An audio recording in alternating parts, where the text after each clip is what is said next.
Okay guys, so welcome back to another episode of Natquascape.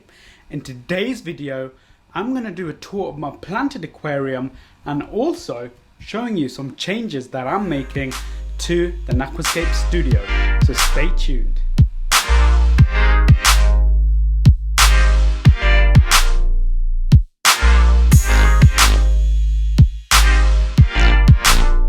Okay guys, so welcome back. Let's have a look at how I keep my plants. So when I want to do a new scape, I've got plants to hand that I can use in a new aquascape.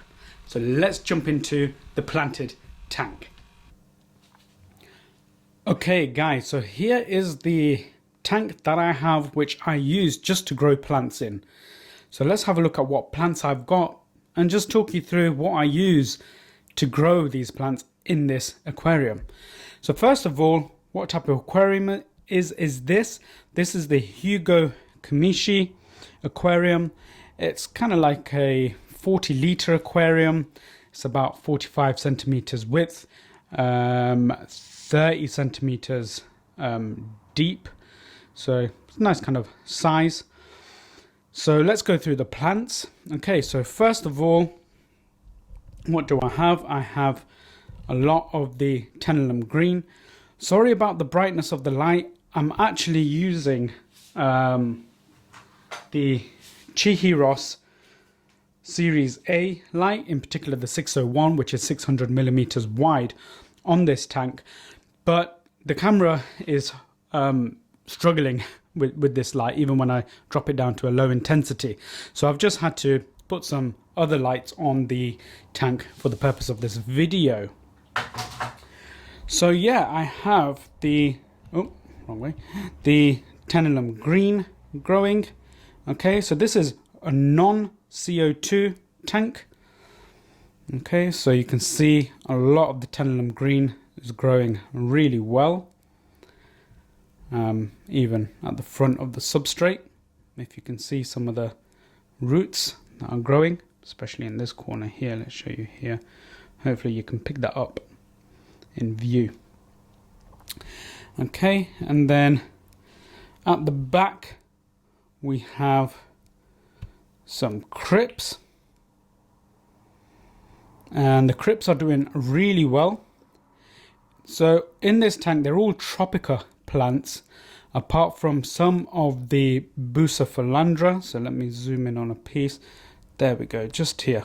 There's a piece of Bucephalandra in the center of that screen, and that's the mini needle leaf, and that is from Deneley. Also at the back I've got the Lobelis cardinalis at the back there, and that's growing really well. And then I have in the corner some Staragini repens.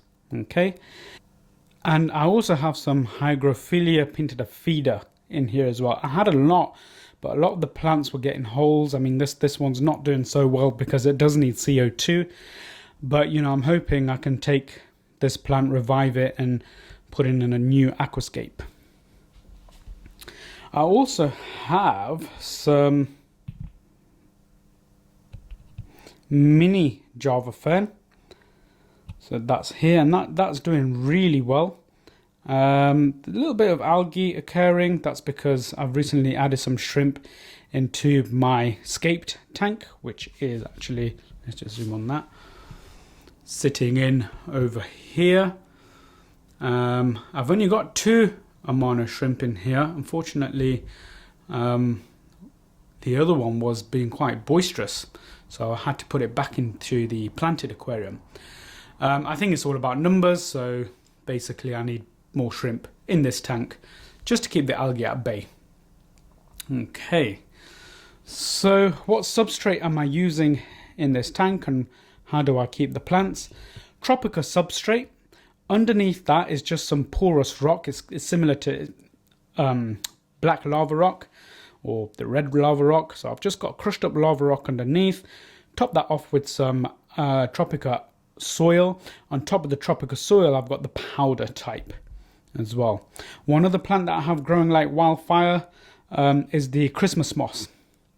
Okay, so all of these plants I'm going to use in a brand new scape.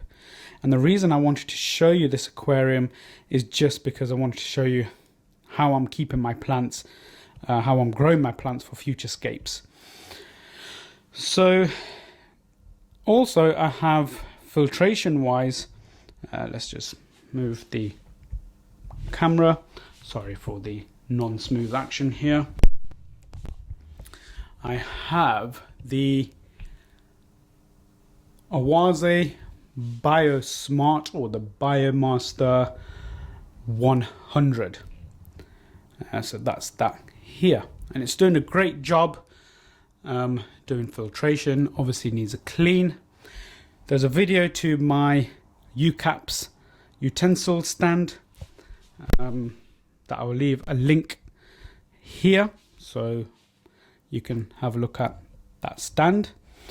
I've also had to put a kind of shrimp guard on the intake, because if the shrimps are having babies, I don't want them to go into the filter. That is about it really. I mean, at the top you can see a piece of pinta de feeder at the top that's floating. In fact, that pinta de feeder is doing not too bad considering there's no CO2. And I have some floating plants as well, just to keep you know, the ammonia nitrites at bay. I do a 50% water change in this tank. Animal wise, I have the mosquito barbs, not the mosquito barbs, the kind of brigate rasboras or the mosquito rasboras, and they are really hardy and they are doing really well in here. GH, the degree of hardness, general hardness, so DGH is about 4.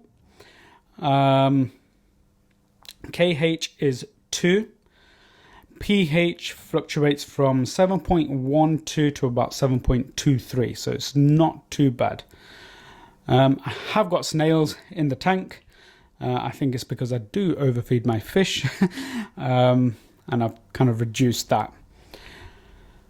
What do I use for the... oh, that leaf needs taking out. What do I use for fertilization? I use the Evolution Aquascapes Complete. Okay, the Aquascapes Complete Liquid Plant Food. So let me just go and grab that and show you what that is. So that's this stuff. If you're looking to keep easy to keep plants, this is more than adequate, and it goes a long way, depending on the size of your tank, obviously.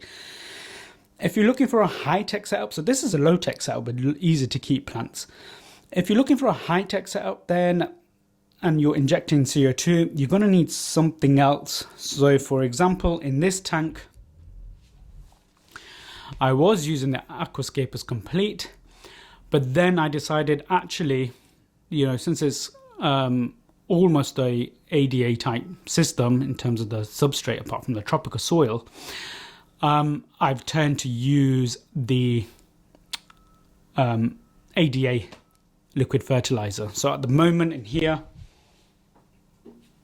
I'm just using the ADA Brighty Mineral.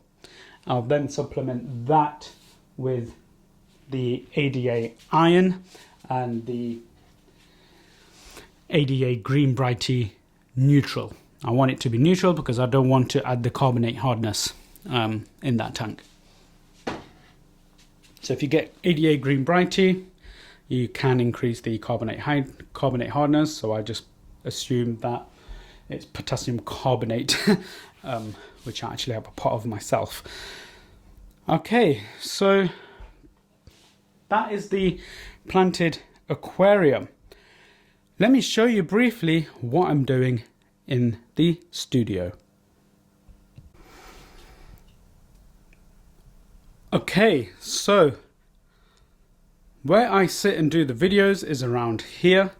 So I've decided to actually paint the wall in a color that represents my Natquascape logo.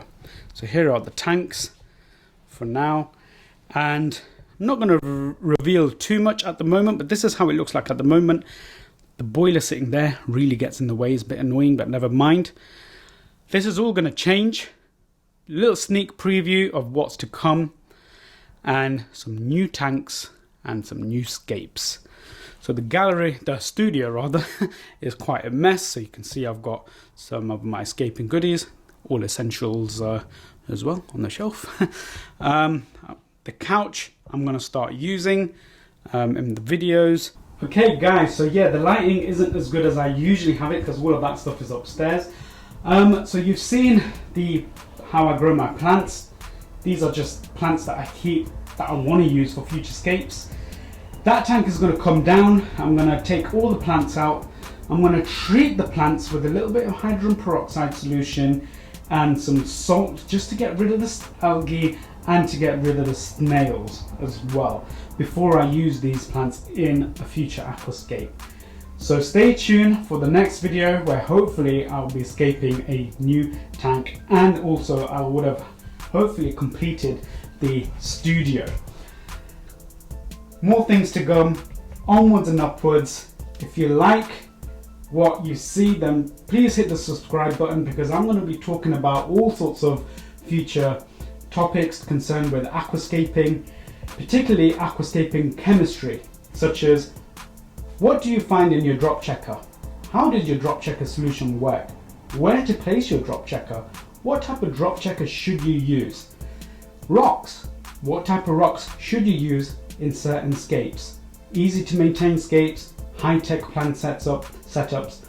Your hardscape also affects the water chemistry, and I'll be talking to you about each type of rock or wood and how that type of rock and wood affects your water and ultimately your fish's health.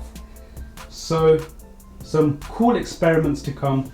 So if you want to see that content, click subscribe, hit the notification bell so that you don't miss out on this vital information. It's going to be really useful so that you can keep the right type of planted aquarium for you. So stay tuned, peace out, thank you very much for watching the video, take care.